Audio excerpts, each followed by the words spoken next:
आप देख रहे हैं जी मध्य प्रदेश छत्तीसगढ़ और मैं हूं आपके साथ तृप्ति सोनी। आपकी आवाज में आज बात करेंगे परिवार पॉलिटिक्स की। परिवारवाद पर वाद विवाद एक बार फिर से शुरू हो चुका है और इस बीच हिंदुस्तान में बीजेपी के तमाम नेता कांग्रेस पार्टी को एक ही परिवार से चलने वाली पार्टी बता रहे हैं, जिस पर छत्तीसगढ़ के मुख्यमंत्री भूपेश बघेल ने पलटवार किया और गिना दी हिस्ट्री बीजेपी के नेताओं की भी कि कितने परिवार बीजेपी के किस पद में और राजनीति में कैसी हैसियत से रहे हैं। तो इसी मुद्दे पर आज करेंगे चर्चा कि आखिर परिवारवाद की पॉलिटिक्स का चुनावी असर क्या होगा। क्या परिवारवाद की पॉलिटिक्स चुनावी एजेंडा साबित होगी? इस पर चर्चा को आगे बढ़ाएंगे, लेकिन उससे पहले ये रिपोर्ट देखिए।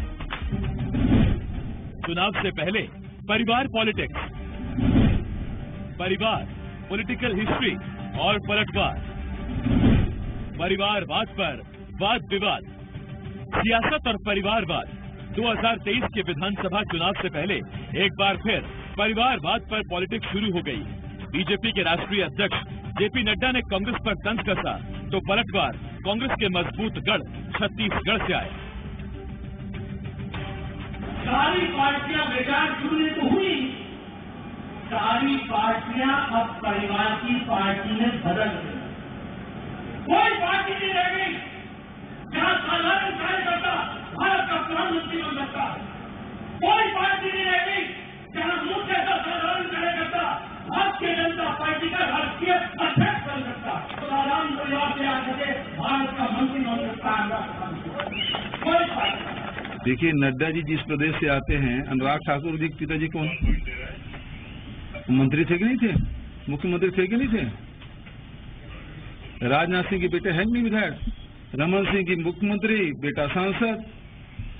तो पर उपदेश कुशल बहुत तेरे। अरे उंगली उठाने से पहले सोच तो लेना चाहिए कि उनके पार्टी में क्या चल रहा है। और गिनाओ तो दर्जनों मिल जाएंगे। इधर राजनांदगांव में बीजेपी प्रभारी ओम माथुर ने कांग्रेस पर फिर हमला किया और कहा कि बीजेपी एक परिवार को लेकर चुनाव नहीं लड़ती, कांग्रेस ही परिवार की पार्टी है, जबकि बीजेपी में ऐसा नहीं है। भारतीय जनता पार्टी एक परिवार की नहीं, एक खानदान की नहीं, एक जाति विशेष की नहीं, एक व्यक्ति विशेष की नहीं, एक क्षेत्र विशेष की नहीं। इस पार्टी को जहां तक किसी ने पहुंचा रहा है हमारे आम कार्यकर्ता ने पहुंचा है, इसलिए हमारे सिस्टम है पार्टी। 23 के चुनावी रण से पहले परिवार पॉलिटिक्स से जनता को क्या कोई लेना देना होगा या मुद्दों से परे परिवारवाद पर तंज कसना भी चुनावी एजेंडे का हिस्सा हो चला है। राजनांदगांव से किशोर सिल्लेदार के साथ सत्यप्रकाश, जी मीडिया, रायपुर। और आइए चर्चा की शुरुआत करते हैं। मुकेश शर्मा बीजेपी नेता हमारे साथ में जुड़ गए हैं, नितिन भंसाली कांग्रेस के नेता हमारे साथ में जुड़ गए हैं। स्वागत है आप दोनों का। पहला सवाल मुकेश जी आपसे है, अब परिवारवाद ये पुराना राग हो गया है क्या, या फिर से चुनाव के वक्त एक बार फिर लेकर आते हैं आप? देखिए तृप्ति जी, राजनीति के अंदर में एक परिवार के इर्द गिर्द जब बात चलती हो, लोकतंत्र के अंदर में एक परिवार ही पार्टी हो जाए और उसी के इर्द गिर्द पूरी राजनीति चले, तो ये चिंता का विषय है। और कहीं न कहीं कांग्रेस पार्टी में ये सन 1954 के आसपास है, जब के कामराज जी अध्यक्ष हुआ करते थे पार्टी के, और लाल बहादुर शास्त्री जी जो कि प्रधानमंत्री थे, उसके बाद प्रधानमंत्री की चर्चा शुरू हुई। तब मोरारजी देसाई, गुलजारी लाल नंदा ये सब लाइन में थे और पूरी कांग्रेस पार्टी चाहती थी कि के कामराज जी प्रधानमंत्री बने। लेकिन उस समय स्वर्गीय इंदिरा गांधी जी ने बड़े चालाकी से अपना नाम बढ़ा के और जो प्रधानमंत्री के लाइन में आगे आई, प्रधानमंत्री बनी। तब से लेके अब तक पूरा का पूरा कांग्रेस पार्टी उसी परिवार के इर्द गिर्द चलती है। तो कहीं ना कहीं राजनीति के अंदर में बाकी लोगों को ये लगता है कि पूरा का पूरा परिवार के इर्द गिर्द ही, और उस परिवार को साध के ही हम कांग्रेस पार्टी में आगे बढ़ सकते हैं। ये बात छत्तीसगढ़ में भी दिखा। पिछले दिनों आप देखे होंगे कि कैसे उस पार्टी के एक सदस्य का यहाँ पे 2-2 किलोमीटर फूल के पंखुड़ियां बिछा दी गई। तो सबके सब महिमा मंडल में परिक्रमा में लगे हुए हैं। तो जब पूरी पार्टी महिमा मंडल में परिक्रमा में लग जाती है तो कहीं न कहीं विकास पीछे छूट जाता है। ये चिंता का विषय है तृप्ति जी। ठीक है नितिन जी, आप बताइए कि ये जो तथ्य रख दिया मुकेश जी ने कि इंदिरा गांधी के बाद से लगातार एक ही विरासत दिखती है प्रत्यक्ष तौर पर, लेकिन आप कहते हैं कुछ कुछ नेताओं के नाम लेकर के उनके बेटों के नाम ये लेते, तो क्या लगता है ये हावी है कि नहीं है? देखिए, आजादी की लड़ाई से कहे या देश के विकास में योगदान कहे तो गांधी परिवार का अहम रोल है उसमें। एक नखून भी भारतीय जनता पार्टी के किसी नेता ने या आरएसएस के किसी नेता ने कटाया हो तो नाम बताएं। शहीद हुए हैं, कुर्बानियां दी हैं, त्याग किया है, तो इसमें इनको तकलीफ क्या है? ये बार बार ये क्यों बोलते हैं कि महिमा मंडित कर रहे, ये कर रहे? दरअसल बात ये है कि इनको मोदियाबिंद की बीमारी है, और ये जो है ये गांधी सरनेम से ही इनको डर लगता है। ये किस परिवारवाद की बात करते हैं? मैं पूछना चाहता हूं, अमित शाह के सुपुत्र जो बीसीसीआई के सेक्रेटरी, क्या वो कोई एग्जाम दे के पास हुए हैं? क्या योग्यता है उनकी? राजनाथ सिंह जो आज देश के आपके केंद्रीय मंत्री हैं, उनके बेटे पंकज सिंह की क्या योग्यता है जो वो आज विधायक हैं? सुषमा स्वराज से मैं यदि बात करूं तो रमन सिंह के बेटे अभिषेक सिंह, वसुंधरा राजे सिंधिया के बेटे दुष्यंत, पीयूष गोयल की माताजी 3 बार एमएलए रही, रविशंकर प्रसाद बिहार के पूर्व मंत्री ठाकुर प्रसाद जी के बेटे, मेनका गांधी जिनके पुत्र वरुण गांधी दोनों सांसद हैं, एक मंत्री हैं, और मेनका गांधी किस परिवार से वो देखिए। रीता बहुगुणा जोशी की मैं बात करूं वो भी देखिए, उनके बेटे भी एमएलए हैं। जयंत सिन्हा यशवंत सिन्हा के सुपुत्र हैं। धर्मेंद्र प्रधान के पिता देवेंद्र प्रधान अटल सरकार में मंत्री थे। तो ये लिस्ट है, मैं तो पढ़ नहीं पाऊंगा क्योंकि डिबेट का टाइम ही आपका उतना नहीं कि इतने लोग। तो क्या ये परिवारवाद नहीं है? डॉक्टर रमन सिंह, मैं तो छत्तीसगढ़ को ही भूल जा रहा हूं। डॉक्टर रमन सिंह के पुत्र अभिषेक सिंह में ऐसी क्या योग्यता थी जो वहां पर सिटिंग एमपी की टिकट को काटकर अभिषेक सिंह को वहां पर एमपी की टिकट दी गई? तो परिवारवाद कांग्रेस में नहीं, भारतीय जनता पार्टी में है। और ये जो आरोप लगा रहे हैं, तो मैंने तो कहा, बताइए एक नाखून भी यदि किसी ने कटवाया हो आरएसएस या भाजपा के नेता ने तो उसका नाम बताए। बाकी इनके पास देखिए देश के जरूरी मुद्दों पे बात करने के लिए समय नहीं है, चाहे महंगाई की बात हो, चाहे बेरोजगारी की बात हो, चाहे सीमाओं पे हमारे देश की सुरक्षा की बात हो, वो मुद्दे ही नहीं है इनके पास। क्या मुद्दा है? गांधी परिवारवाद। परिवारवाद चलिए, मुद्दा है या एजेंडा है ये आने वाले वक्त पता चलेगा, लेकिन अभी तो फिलहाल मुद्दा गर्म है। मुकेश जी, मुख्यमंत्री कह रहे हैं कि पर उपदेश कुशल बहुतेरे, अपने भीतर झांकते कि नहीं झांकते? लिस्ट पूरी थमा दी उन्होंने तो।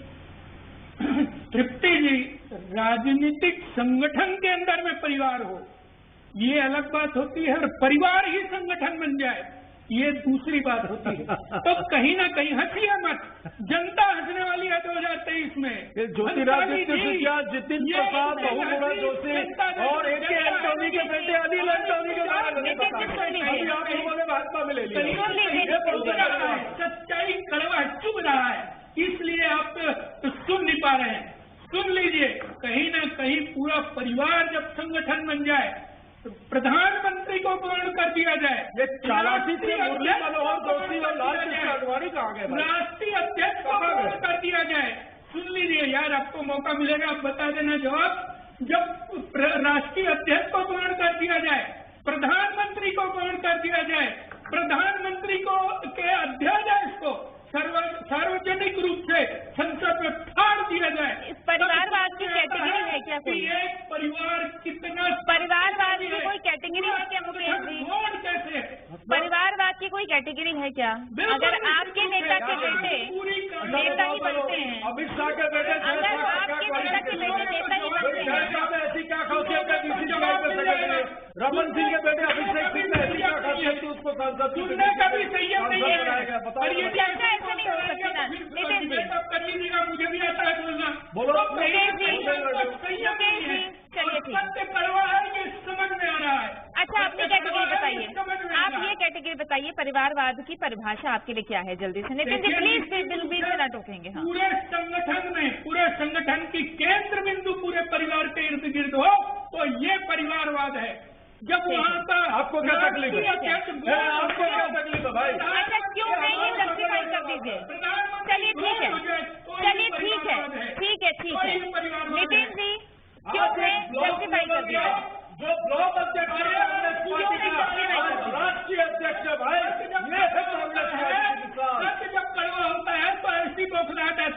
आप लोग सुन लीजिए, अवतार पे हो, एक मोदी अरविंद का बीमारी है इन लोगों को। एक गरीब परिवार से चाहे वो अपने चाचा के चलिए ठीक है, सुन लेते हैं आप जवाब। आप जवाब दीजिए मुकेश जी।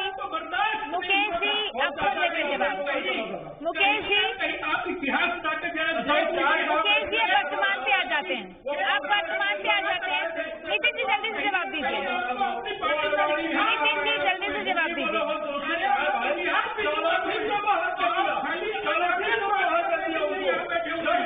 आपके पास तथ्य नहीं है, शर्म नहीं है आपको। चलिए ठीक है, तथ्य होंगे कि नहीं सुन लेते हैं, सुन लेते हैं ना जी।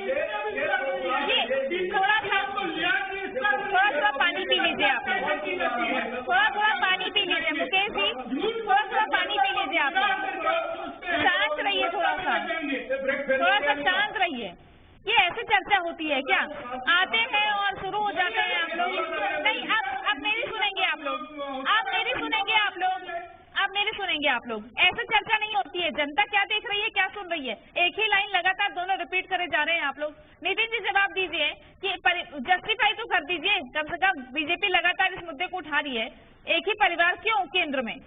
भाई मैंने कहा कि गांधी परिवार का समर्पण, त्याग, गांधी परिवार से जितने लोग शहीद हुए हैं, बिल्कुल उस परिवार का सम्मान है। और आज मुझे ये बताइए कि राहुल गांधी किस पद पर है?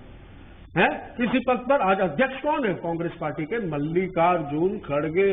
उसके बाद गांधी सरनेम से और राहुल गांधी और सोनिया गांधी से नींवें हिली हुई है इनकी, क्योंकि 2024 का दृश्य इन्हें नजर आ रहा है कर्नाटक के बाद से, जहां पर बड़ी बड़ी बातें करके प्रधानमंत्री नरेंद्र भाई मोदी ने न जाने कितनी रैलियां कर दी और नतीजा रहा शून्य, सिफर, खत्म। तो ये 2024 में भी खात्मे की ओर है। और ये जो बार बार जो परिवारवाद की बात करते हैं, तो परिवारवाद तो भारतीय जनता पार्टी में हावी है, ये साफ नजर आता है। मुझे बताओ, वसुंधरा राजे सिंधिया के सुपुत्र दुष्यंत कौन है भाई? उनके बेटे ही है ना? कौन है? मुख्यमंत्री थी, उनके बेटे सांसद हैं। आज मैंने इनको पूछा कि भाई ये बताओ कि अमित शाह के बेटे में ऐसी क्या खासियत थी कि वो बीसीसीआई का सेक्रेटरी? इन्होंने जवाब ही नहीं दिया। ठीक है, इस बात का जवाब दीजिएगा मुकेश जी। और मेरा सवाल ये है, कांग्रेस के राष्ट्रीय अध्यक्ष तय हो चुके हैं ना, मल्लिकार्जुन खड़गे। सोनिया गांधी लंबे समय तक थी इंतरिम अध्यक्ष थी, अब वो किसी पद में नहीं है, मार्गदर्शक है। राहुल गांधी की सांसदी जा चुकी है, प्रियंका गांधी पार्टी में महासचिव है। इसके अलावा और भी लोग हैं जो उनके पद के समकक्ष है। तो आपको ऐसा अब क्यों लगता है कि सेंटर में गांधी परिवार ही है?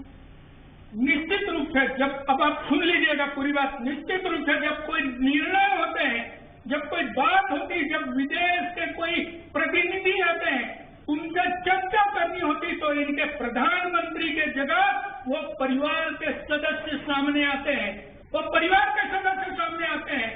पूरा का पूरा पार्टी विकास को छोड़ के उस परिवार के परिक्रमा में लग जाता है, तो हमको दिक्कत। परिवार से उस परिवार, अब आप सुन नहीं पाओगे, डरते। एक मिनट सुन लीजिए। हाँ, डरते आपको मन और फ्रस्ट्रेशन पता चल रहा है। कांग्रेस की स्थिति देख लीजिए, 2014 में 14 से अधिक प्रदेशों में थे, आज कहाँ है कांग्रेस? कहाँ हुआ कांग्रेस? क्या हुआ हिमाचल में? कांग्रेस भाई बताओ, क्या हुआ छत्तीसगढ़ में? ढूंढते रह जाओगे, यही चल रहा। 15 साल सरकार चलाई, 15 सीटों में सिमट गई। इनके पास में तथ्य नहीं है, तथ्य आपके पास नहीं है भाई। बेरोजगारी की बात करिए, बेरोजगारी की बात करिए, महंगाई की बात करिए, मेरा परिवार की बात करिए। जवाब दे दीजिए, मुद्दे पे आ जाते हैं, पीएससी लागू करते, मुद्दे पे आ जाते हैं।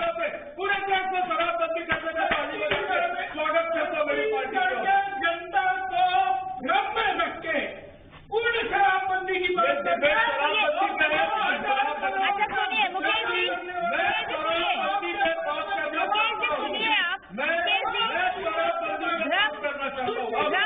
अरे परिवारवाद से बात हो रही है, आज परिवारवाद से बात हो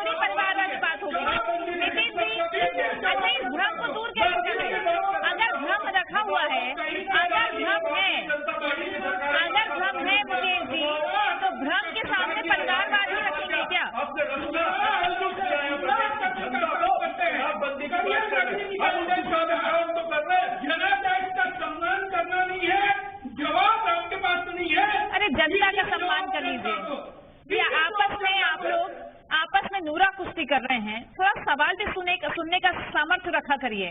वक्त समाप्त हो गया आप लोगों की ऐसी बहस में। शुक्रिया आप दोनों का हमारे साथ जुड़ने के लिए। आपकी आवाज में आज के लिए बस इतना ही। बाकी अपडेट्स के लिए बने रहिए जी मध्य प्रदेश छत्तीसगढ़ के साथ।